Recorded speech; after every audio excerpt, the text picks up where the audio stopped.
Happy New Year to all of you at Kelly Village and from St. David's AMC School. Happy New Year to you. I hope that the Christmas season went well, that you are okay, that everybody, your family is healthy, and that you all are getting along okay. If there are any sadness, any challenges, I'm very sorry. I'm continuing to pray for you all and lift you all up and here to support. This is just New Year's message to you all to let you know that I'm available to help, to support the St. David's RC School with your needs as parents, as teachers, and of course the students, because I know that you all are the ones who are the guardians of the students at the school. So I just want to let you know that for this new year, I am still available as a counselor, as a consultant, but also as a husband, as a family man. I've been able to help a lot of people in their relationships. I know that this is something big for you all, where there are challenges in your relationships, and my wife and I can make ourselves available for counseling to help you with your relationships, right? Work through issues, whether it's absent fathers, absent mothers, challenges between mothers and fathers, parents and children. That's what we're here for. We're also here to help the guidance counselors and the social workers to work with them as well, you know, to help you elevate your work, your life, your family, your children, right? So that they become or be able to achieve even better than you, right?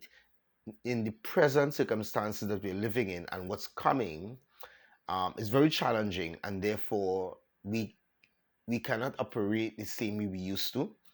Um, the the needs of your children are greater and different from what your needs were as when you were a child. When most of us were children, all right. And because of my area of mentorship and working with children, working with youths, working with parents, I've been privileged to be in the forefront of the changes and helping people to navigate the changes that are taking place. Cost of living is going to get higher. That's happening. But what is nice is, or what is, I should not say nice, but what is possible is how to navigate cost of living changes.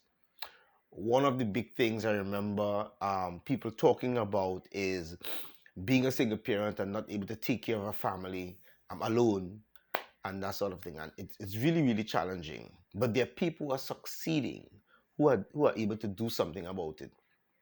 And this is where I could guide, this is where I could help. Um, One of the challenges that is happening behind the scenes is the challenge with education. One of the big challenges with education is that the educational needs of the future adult has changed. But the problem is our school system or education system still uses a system that is obsolete, that is outdated. But we thank God for the teachers who are trying. They're trying their best.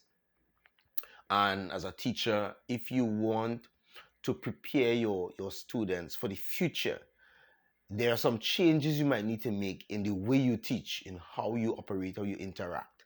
Even as parents, one of the big challenges is that sometimes parents don't give value to education because they see the outdatedness of the education system. But that's not the right approach. The right approach is to work with the teacher to make the changes in the way you educate your child, the way the child learn, the way your child develop. One of the big thing that has that the education system keeps focusing on is getting good grades to get a good job, and all of those things have changed. Or um, trying to pass for a good school so you can get a better education. All of those things have changed. What we have to do is learn what the changes are and then how to apply the changes. Or even parents not being not being diligent in making sure that the child finish homework or get things done, get work done. And and that's trying to react to the changes. But that's not the right reaction, because what happens is that you want to still build in things into your child so that your child becomes successful in the future. For that child to be successful in the future, there's some things that they need to still adopt, some principles that don't change. These principles are lifelong principles that doesn't depend on a system, doesn't depend on a nation, doesn't depend on a parent or a teacher or school. These are lifelong principles that are built into nature, built into how the world changes. And I'm available to help with this so as to guide each parent based upon their child's gifting and talents.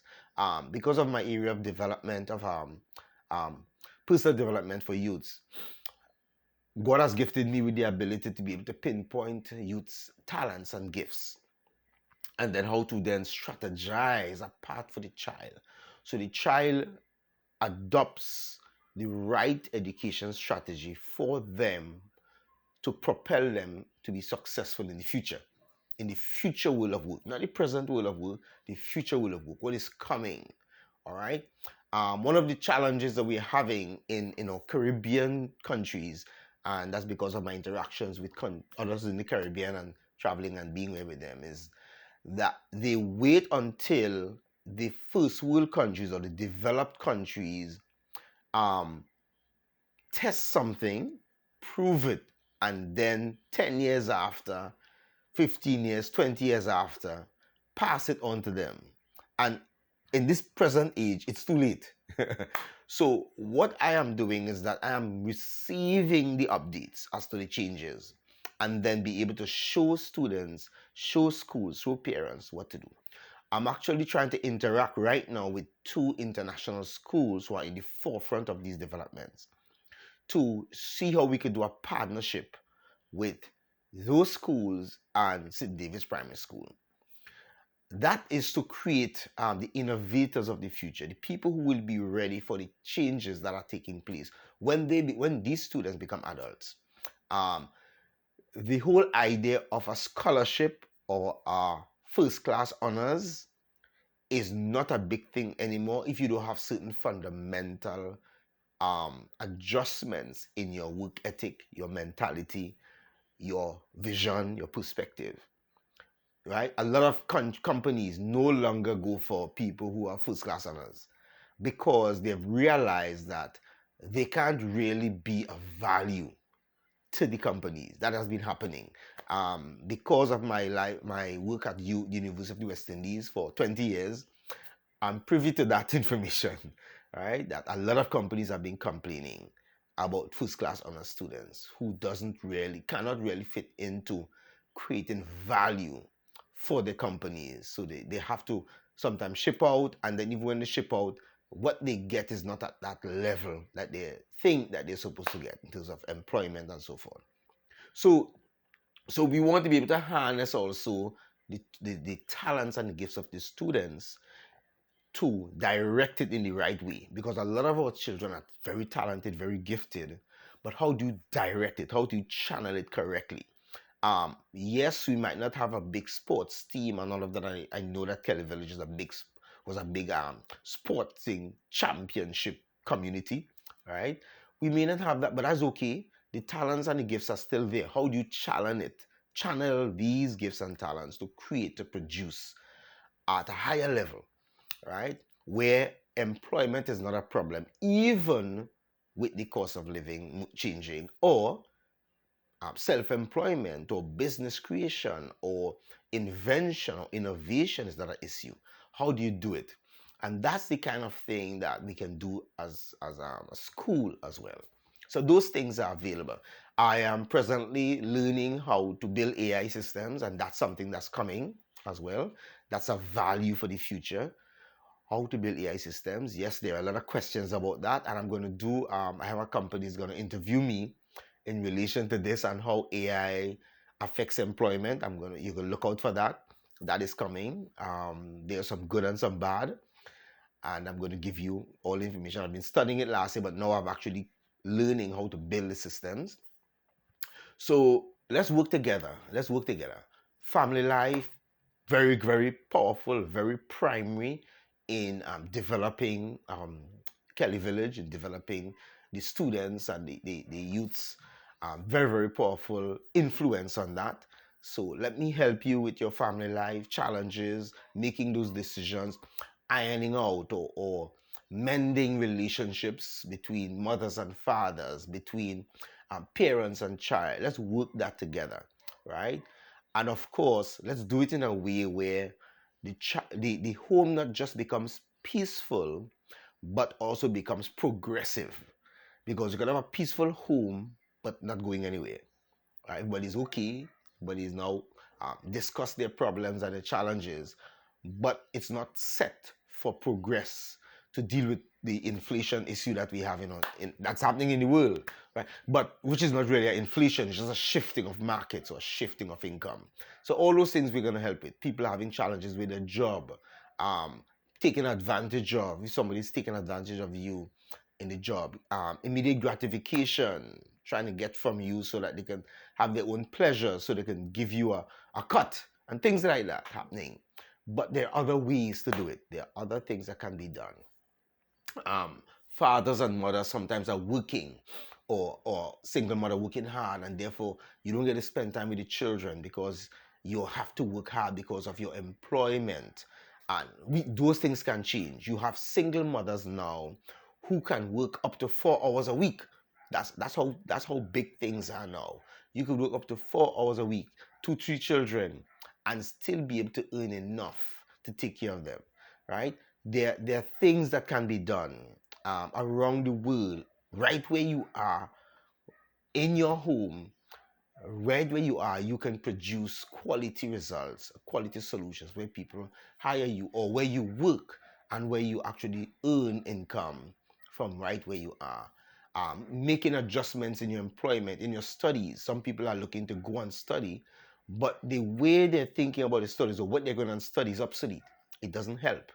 It doesn't help with their life. It doesn't help with the future, right? Because in their minds, they think that it does, but a lot of it has is not going to work anymore because companies are changing. They're shifting the way they function, the way they operate, the way they do business, and therefore, sometimes something you are going to study now is not going to help because the way it's structured, the way it's designed, and that's because our countries are slow in moving, slow in making the adjustments. So I'm here to help you, to guide you, to make adjustments, the right way, at the right time. Okay, professionally, and of course, as I say, family wise, sitting with you, ironing out issues, and helping you. Right? So, Merry Christmas. As I wish you a Merry Christmas already before, but Happy New Year. Great New Year. There's some changes you're gonna have to make. But more than likely, more importantly, I would prefer to wish you a powerful New Year. Not just a happy new year, but a powerful new year. One where you dominate, one where you become victorious, where you triumph above the circumstances that's gonna come, the national circumstances that are coming, that are already. We start our year with a SOE. You've seen that, right? That's just the beginning. But there's a way to triumph above it. There's a way to dominate, to live above it. All right. There's some changes we have to make in our lives. It's like rain has moved from one part to the next. So fruits are bearing in one side of the tree, but then on the other side of the tree, we realize no fruit bearing. And then next thing you know, something changes, and on the other side, fruits are bearing, and the other side, the side where that used to have fruits, have no fruits anymore. Things have just shifted. That's all. We have to know where it has shifted, how it has shifted, and then how do we shift? How do we adjust our family life? How do we adjust how we do things, how we work, how we function, how we study, how we educate ourselves? How do we shift those things to line up with where things have gone and where things are going? All right. So, powerful new year to you. Bless you and have a blessed week. Right? Until we see each other, I'm available. Now, I am supposed to be traveling. I might be traveling for this month of January. Not finalized yet. I will let you know more about that. Right? If so, we'll still stay in touch, still communicate. You can share with me. You can contact me on WhatsApp. All right, but hey, bless you. All right. And I have something I'm going to share with you, which I did in Digo Martin. I'm going to try to share with the group if you all are interested in having that in the school, not just for the students in the school, but also for your other children, your bigger children, in terms of preparing and developing your lives for the future. We're going to try to do some workshops. All right. Those are things that are there on the table that are coming. Workshops for youths, teenagers, and even for adults. All right. Just let me know what kind of workshops you're looking for, what kind of challenges you have, what your needs are. As you share with me your needs, I will then look for the workshops that are needed for you as a parent, for even for the teachers, right? Even for your children, your bigger children. Let me know what are some of the challenges they're having so that I can help. All right. I have a lot of resource, a lot of people, a lot of connections. I could bring that to serve you at St. David's Private School, you in Kelly Village, right? This is where I live, so I want to be of help. All right. So bless you and have a powerful new year. Bye bye.